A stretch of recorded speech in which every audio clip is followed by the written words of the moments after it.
with numbers, perhaps, do you feel that you're as accomplished in that area as you would like to be? No, not as I would like to be, no.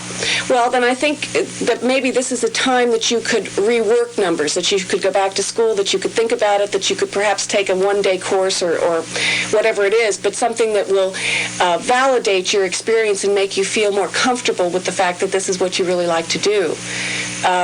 Because, as I say, this next 3-week period is going to be a time that it's better to be more contemplative and looking inward. So, if you could do something that would enhance the way that you feel about yourself in a very tangible fashion, like taking a class, I think that might be the thing to do right now. Is that something that could work for you? Yeah, sure. Okay. Okay. Thank you, Charlene, for calling. Charlene from Granite Springs. Next on the line is Richard. Richard is calling from Mount Kisco, October 28th, 1970. October 28th, 1970. Good morning, Richard. You're on with Mary Michele. Morning. Good morning, Richard. October 28th, 1970. Okay, you have the moon in Libra, the sun in Scorpio, the moon in Libra, Mercury in Scorpio, Venus in Scorpio, Jupiter in Scorpio. You have Neptune in Scorpio. A lot of planets in Scorpio. Scorpio is the sign of the researcher, the person that can really get down and look into get into the fray of things. And the image of it always is, for me, that works well, is the compost heap, where you put the food that has died and so on. But out of the compost heap comes the richest herbs and new kinds of foods and so on. So you have to kind of go down into the bottom and really work and find out what it is that you're doing, and then you create something very, very special. Scorpio is the sign of transformation. Oh, wow. So, it might take you a little while to get into the work that you do, but once you feel secure with what you're doing, you really transform the ways that you work. The moon in Libra is about being diplomatic, working well with people, understanding that there has to be, other people's points of view. There is kind of a cardinal thing about you as well, though, with wanting to be in a position, sometimes it might be a little hard to take orders.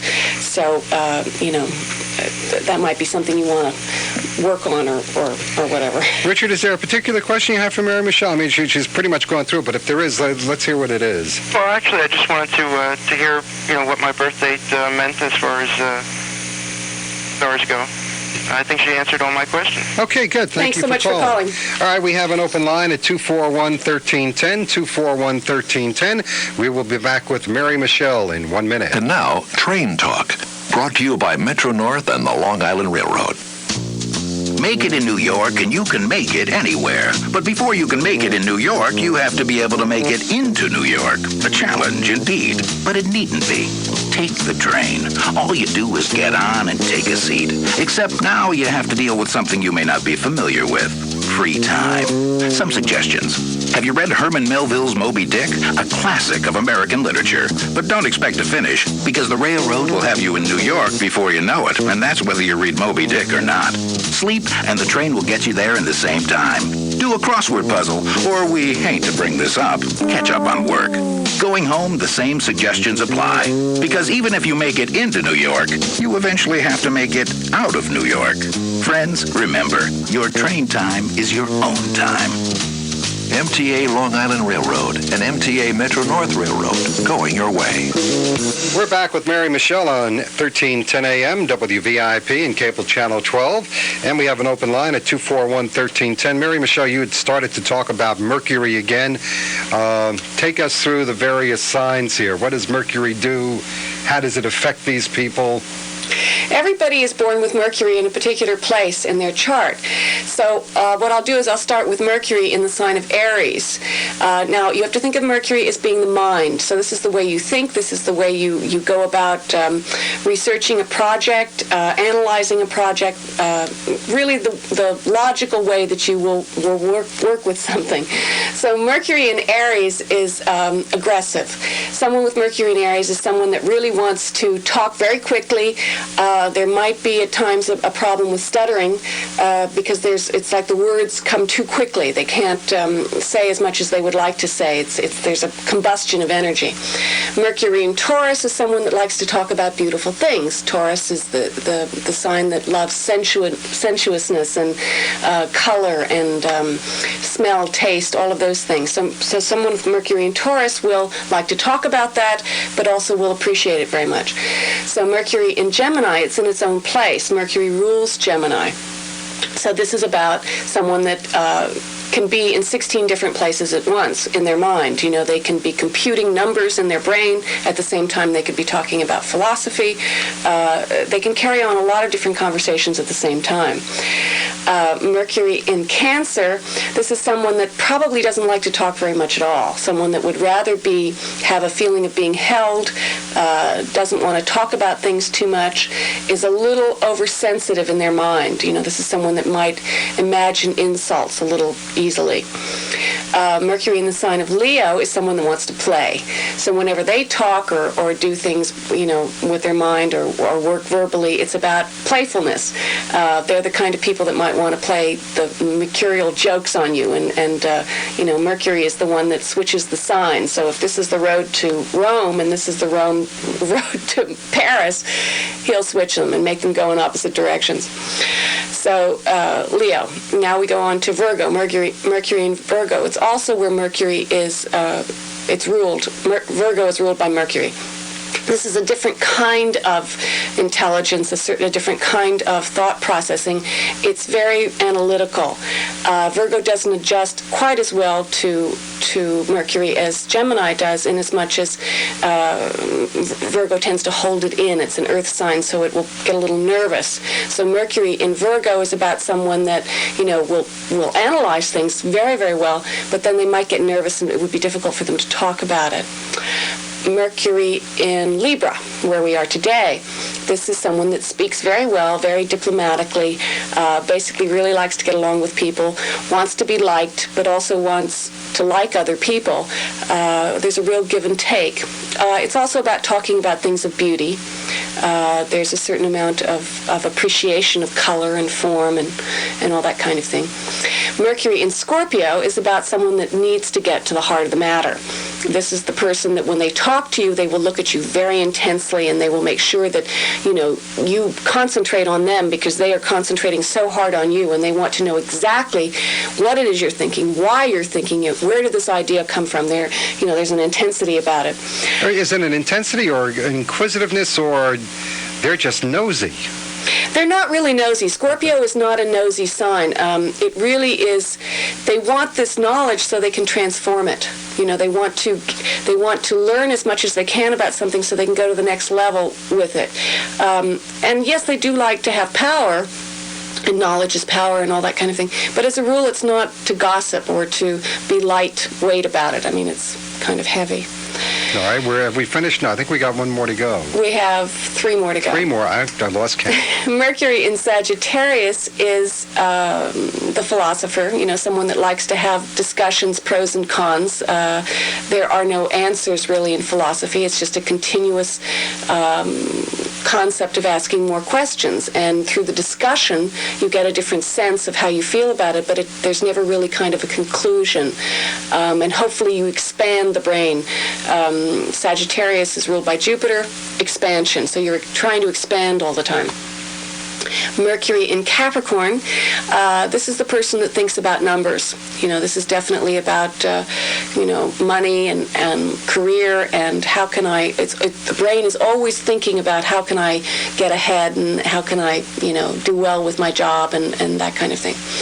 Mercury in Aquarius is the forward thinker. This is the person that is always a little ahead of their time. They can be a little abrupt in their speech. Sometimes they can, almost be insulting, but they are doing it for the betterment of man, So there's kind of a feeling of also it's about telepathy. Someone with Mercury in Aquarius is someone that can actually, tell you when that phone is going to ring and who will be on the other end of it before it happens.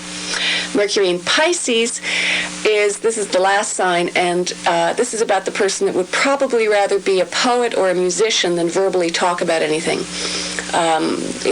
Pisces is a very non-linear sign. It's a sign that doesn't really like to talk or think about logic, and Mercury is about logic. So Mercury in Pisces, again, might be someone that's a little frustrated in their ability to communicate verbally with people. But they make up for it by giving them a hug and a kiss sometimes. I thought that was the person who's the Mercury in Cancer. Well, it's similar, you see, because they're both water signs, and the nature of water is not, as a rule, I know that you're a Cancer, Mike, but as a rule, you probably have Mercury somewhere else. I can't remember where it is, but it's not the sign that talks that easily, because it's more about nurturing and caring and well, that's a general trait of all people who are Cancers, though, aren't they? Exactly, but when Mercury is there, it means that's how they think. Okay. The sun is the will, Mercury is the mind, it's the brain. So, usually if it's a very, very strong Mercury in somebody's chart, I was reading this morning about the city of London. You can do charts of cities, and the city of London is ruled by Gemini, and there are 5 planets in the sign of Gemini on the ascendant, so it's a very, very mercurial city. It's ruled by... I have to ask this question, and I apologize for interrupting. I mean, how do you do a chart about a city? Well, if you need the person's date of birth to do a chart. But cities are incorporated. Okay, I get what you're saying now. Okay, so the day was incorporated. Go ahead. And what's always been interesting about London, I think, is the fact that London is a city that is very much aware of accents. The Cockney rhyming slang, apples and pears, chairs, that kind of thing. They have a wonderful way with language, and they love humor, and the nature of the British in general, but particularly in London, is that you have to be very quick-witted. You have to be able to talk quickly. You have to be able to have a sense of humor. You can't get too emotional. The British are not known necessarily for their wit and humor, though. They're not? Some of them are, but very few. The British people, the way I've always seen them, they always have this look on their face that they've got somewhere to go, something to do, and it has to be done now. Well... Londoners? Yes. Yes, well, you see, the other thing about Mercury is anonymity. Mercury is the god of, doesn't want to get too involved with people, anyone. That could be the French very easily also, though. Well, you say this is a philosophical conversation, Mike. We could go on and on and on with all of these different ideas. Okay, we got a couple of minutes left, Mary Michele. Any general tendencies that people should be aware of for this coming week? Are there certain things that, we've been talking about Mercury in retrograde. It is the autumnal equinox. Mm-hmm. You can balance an egg on your head. Everything is in equilibrium right now. 12 hours of sunlight, 12 hours of darkness. Are there any particular things people should be aware of, look forward to, or be weary of? Well, I think that, I have this kind of Pollyanna attitude most of the time. I think that if you can look at it as being a time that you can really resolve conflicts, kind of re-examine in your life where there are issues that are, you feel either that you've been unjustly you've been put in a position that you don't feel is very just. You have to re-examine it and try very, very hard to see the other person's point of view.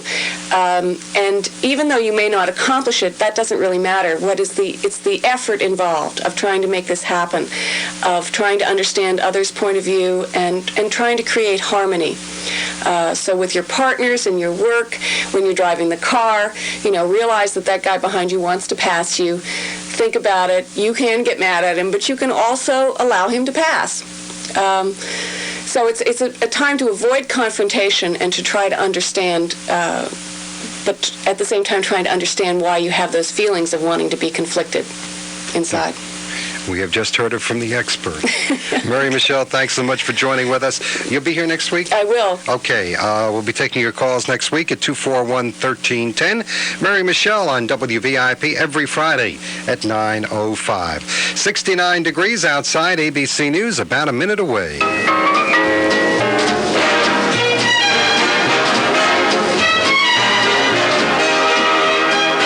Put on your top hat and tails. You're cordially invited to the Share the Light Gala Friday, September 29th at Tappan Hill, benefiting the Lighthouse of the Hudson Valley. You'll dance the night away to Lester Lannon and his orchestra. You'll dine on exquisite cuisine of Abigail Kirsch and their wonderful prizes, including a London holiday compliments of Virgin Atlantic Airways and Marriott's hotels. To experience this fabulous evening, call the Lighthouse at 761-3221. That's 761-3221.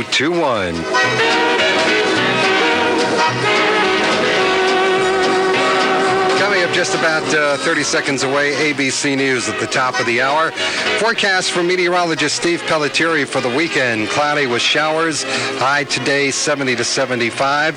Showers, thunderstorms possible later on today and tonight. The